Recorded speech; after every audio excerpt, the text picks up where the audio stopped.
call the Scottsboro work session Monday, June 3rd, 2013 to order. The invocation given by Mr. Prairie and the pledge of allegiance given by Mr. Keith Smith.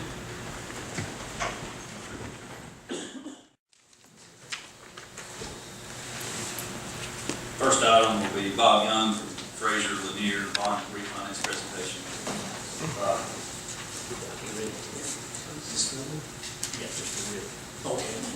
I'll just give it. Okay. Thank you so much. I appreciate it. Bob Young, and I'm with the Fraser Lanier Company, Montgomery. We're investment bankers. We've had actually a long history with your city, not recently, but we go back to the days of Roy Orange and John T. Reed. Mr. Kelly was nodding, so he must be as old as I am. Our firm specializes in debt securities, and what we'd like to do tonight, or what I'd like to do, is walk you through a little bit of information about our firm, and then discuss some specific recommendations that we have, show you what kind of savings that we're looking at, and hopefully after you hear us, we'll be ready to move forward with the Fraser Lanier Company as your investment banker. If you turn behind tab 1, this is really an overview of our firm and the services that we provide. I did highlight one thing on that first page. We carry an A+ rating by Standard & Poor's right now. We're finding in today's market that larger issues, the ones such as that we're contemplating here, are actually selling better with 2 ratings as opposed to 1. So we would strongly recommend that we explore the possibility of a rating also from Moody's Investor Service. Why? Because buyers today are looking for a confirmation. Did you pick one rating agency because it gave you a high rating and another one gave you a low one? So they want to see a comparison, if you will. And Standard & Poor's is a great firm. We do a lot of business with them. We've seen a lot of issuers want to get an insight into what the rating looks like for Moody's Investors. If you look behind tab 6, this gives you a snapshot of what your savings look like. There are 2 issues that are candidates for funding. One is your 2004A issue, and the other is your 2005A issue. On May the 7th, which is about the time that we ran the numbers the first time and then contacted the mayor and Rick, the savings, the gross savings on the 04 issue were a little over $1 million, and on the 05 issue, a little bit over $180,000. Over the last 10 or 12 days, we have seen an increase in interest rates. And that increase has resulted in a reduction in the savings that we're seeing right now. And as you can see, it's around $760,000 on the Series A, and it's about $88,000 on the on the 2004, and on the 2005, it is $88,000. I have the numbers, the debt schedules behind that. If you just turn to the very first one, they're all going to look very similar. What we did is to calculate what it would take to pay off the 2004 bonds at the first call date. And we added in there, into this, an assumption that your issuance expenses would be about 1.5%. We have called the bond lawyer and gone through all the specifics of exactly how much money would be in issuance expenses, but we believe that 1.5% is probably a little on the high side. So these are what I would call fully loaded numbers. They're not, it's not like one of these deals where they say, well, your savings are $100,000, but then we got the add-on expenses of thus and so and thus and so, and it gets down to where your savings are pennies. So the savings, the gross savings that we showed on the previous page are net of all of that. And if you'll just let me walk you through that 2004 issue, this is the one that we ran the numbers on May the 7th, and you can see that down at the lower left-hand portion of your page. If you look on the next page, you'll see in the next to the last column the savings. You're looking at a reduction of some $70,000 or $71,000 a year, or a total of $1,068,000. We run present value calculations, assuming that $1 today is worth more than it will be 15 years from now. So this is merely a discounting at the average interest rate of 2.89%, and that's where the rates on average would have been some 3 weeks ago. And if you'll turn to the last page, this is where we kind of pick our go, no-go. If you look at this next to the last line, it shows that percentage savings of the funded bonds was about 8.45%. In our industry, the accepted bar, if you will, is that your present value savings should be 3% or more. So here on the 7th, you were almost 3 times better than the bar. So that to us was a clear go. If you look on the next, behind the yellow tab, we ran the same sort of scenario using the, on your 2005 issue. It's a little smaller, so we used slightly higher issuance expenses there, again, trying to be conservative. You turn to the next page, your savings column was $180,000, and on the last page in that group, your present value savings was 4.48, again, well above the 3% average. If you look at behind this next yellow page, you'll see where we are now. These numbers were run late last week. Made the same assumptions on the issuance expenses. The interest rates are higher. If you look on the savings page, you'll see we've gone from a little over $70,000 a year in savings down to about $50,000 a year. So it's cost us somewhere around 40% annually. And the present value savings, you see the calculation is at 321. That's substantially higher than the 289 that we were seeing. And that's why the savings have gone down. And the same thing goes for the Series 2000A. This movement in the market tells you that we don't live in a static world. Our rates go up and down. We're just like the stock market. And there's a chance that between now and the time that you go into the market that the rates could go up to the point that it wouldn't make sense to go forward, or you would choose to hold off and wait for hopefully a better market. I'd be delighted to answer. Does anyone have any questions for Bob? Well, I appreciate very much the time. Thank you, Bob. Thank you. Thank you.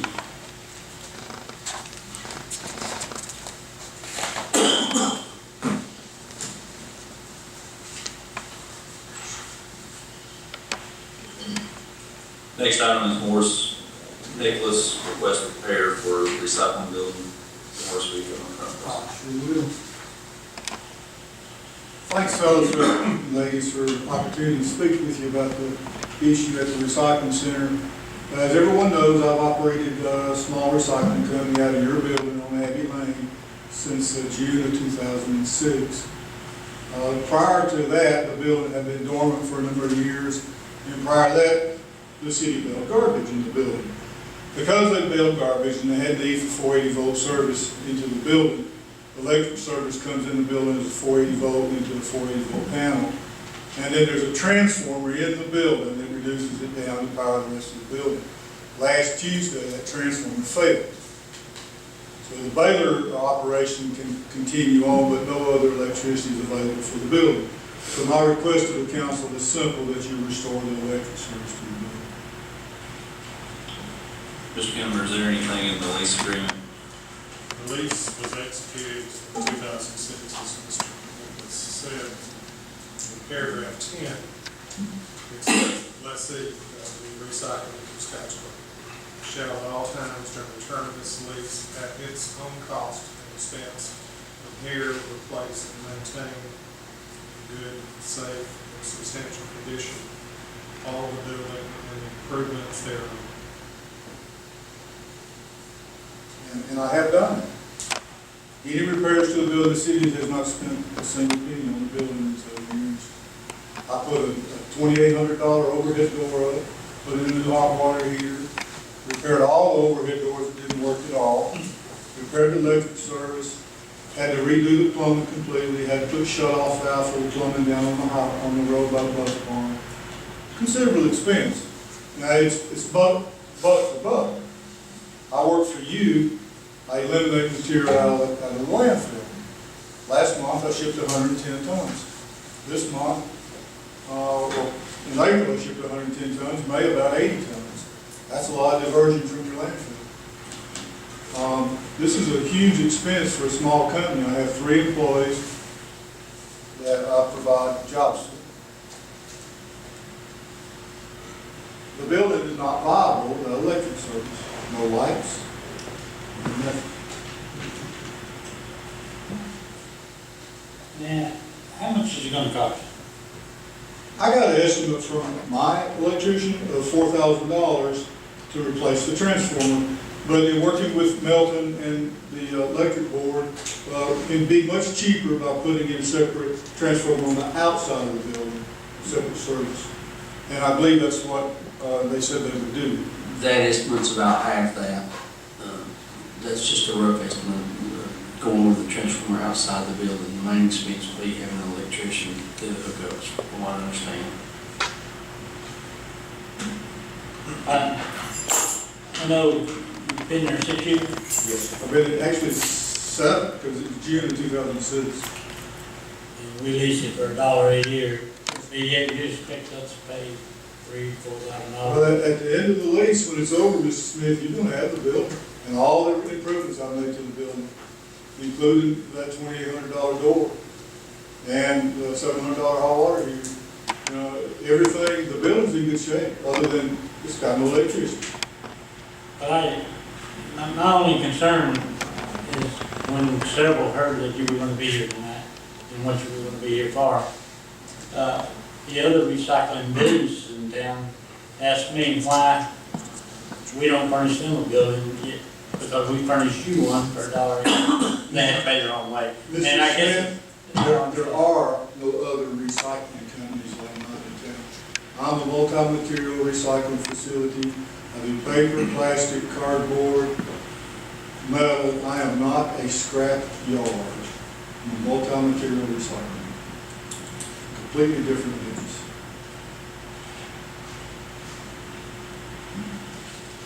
It's available for household diversion. I take material that the city of Scottsboro does not accept. I bale it and keep it out of the landfill.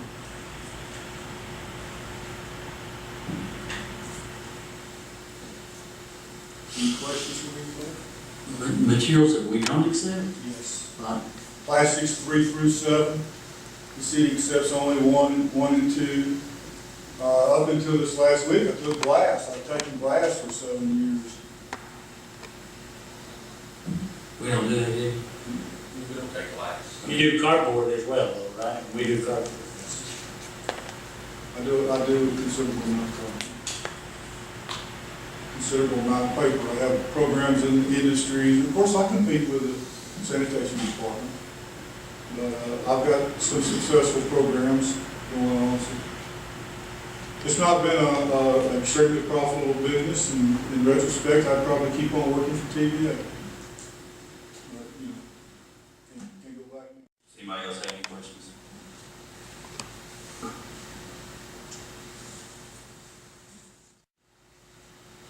I want to discuss it next week in the agenda.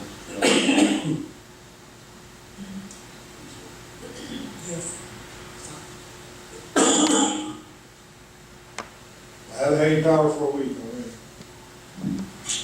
Thanks for the opportunity. Thank you.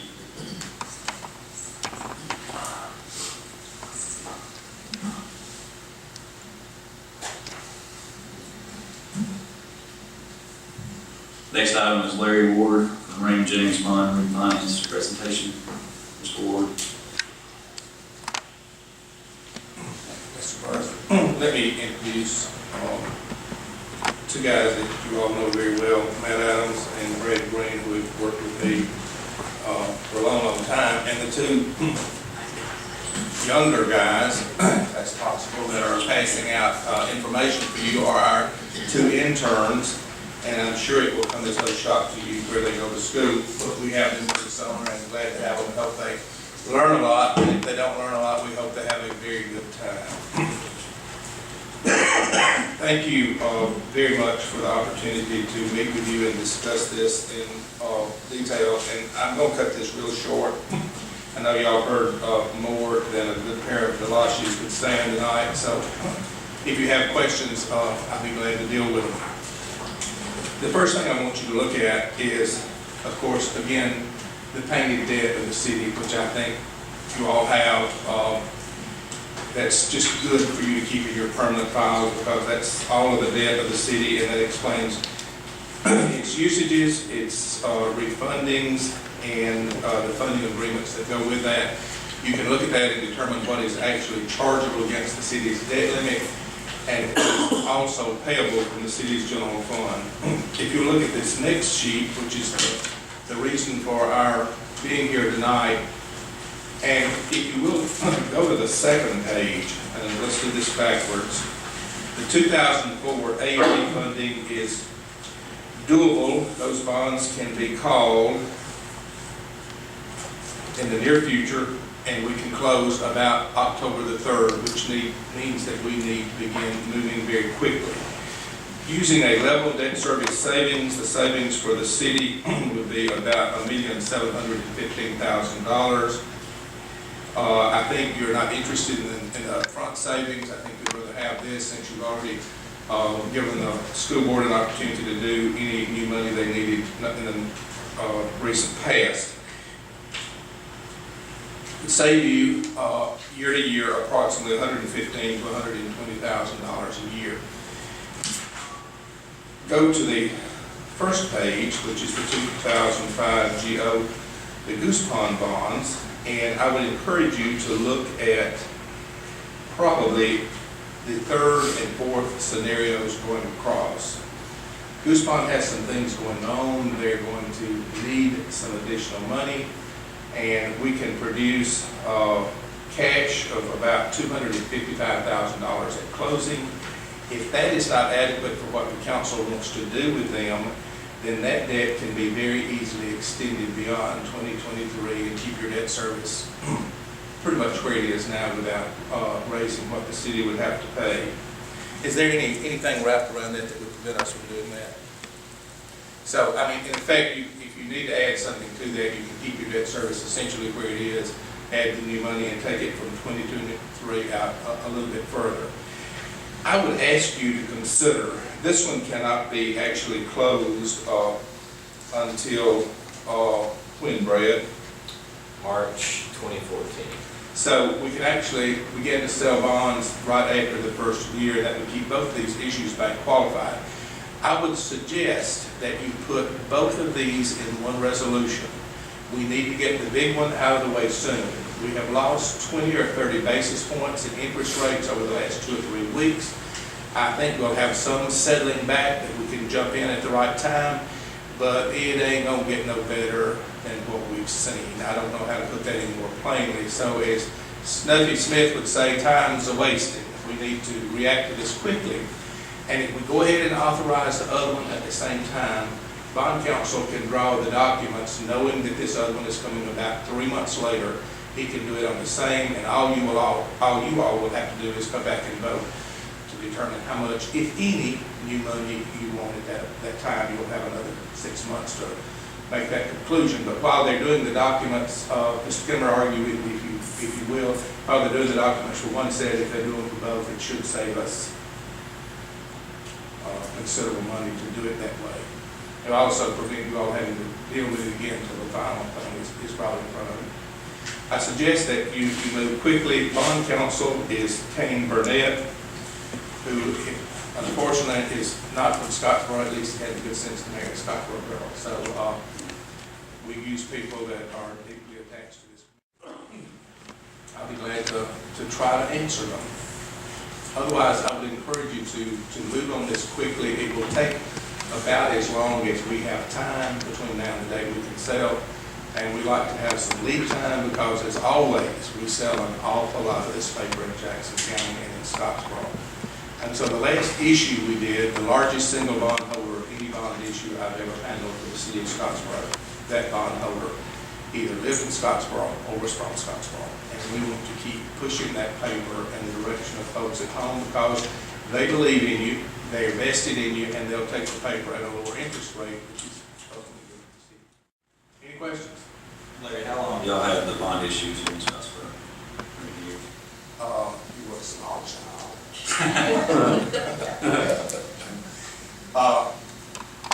19, when was the Recon bill? When? 90? 1989. 1980. I think our first bond issue was 1986. Copeland was on the council. We expect to take nothing for granted and to re-earn your confidence in us each and every time we have a bond issue. This is the most important place on earth. Any other questions? Anyone have any questions for Larry? Thank you very much. If you have questions, I'm afraid y'all don't have time. I need to see you before you leave. That's another check. Yeah. That's okay.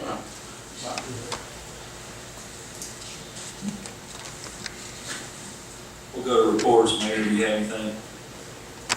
No, I don't. Mr. Stewart? Mr. Miller? Ms. Craig? Don't forget to recycle and buy local. Mr. Smith? I'd like to welcome Whitney to our congregation up here. That's all I have.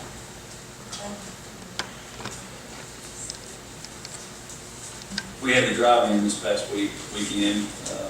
Seemed to be, went fairly well, from what I understand. There was some few kinks in it that can be worked out, but overall, we were pretty successful. Just glad to see that it didn't rain it out. That's pretty much all I have. I guess I'll see everybody at the next council meeting on June 10th. Thank y'all for coming. We're adjourned.